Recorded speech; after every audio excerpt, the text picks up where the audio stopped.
انا امتى عرفت اني كنت فاشل؟ لما بدأت احارب عقلي واكتشف ان انا ممكن اكون بنجح او ممكن اكون ببتدي انجح. هنا انا عرفت ان مفيش حاجة اسمها واسطة او مفيش حاجة اسمها انا حظي وحش او الكلام ده كله. عارف هترد عليا وتقول لي لا، هقول لك انت عندك لا، بس احنا لو سلمنا نفسنا للكلام ده احنا محدش فينا هيعمل حاجة، احنا مش هنتحرك خطوة.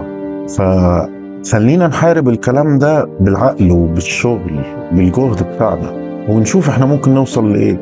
ولو قابلتنا الحاجات السلبية دي زي اللي احنا كنا بنتكلم عليها دلوقتي، ساعتها نقعد ونفكر نشوف احنا ممكن نعمل ايه، نشوف انا ممكن اعدي المطب ده ازاي، من اني ناحية.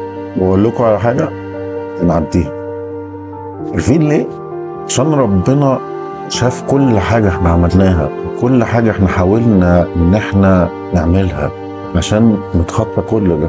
فلو قفلت فعلا بقى خالص، اتأكد ان هي في ايد ربنا. بس نعمل اللي علينا، بس نشتغل ومن دلوقتي. يلا بينا نشوف الفيديو الجاي. باي باي.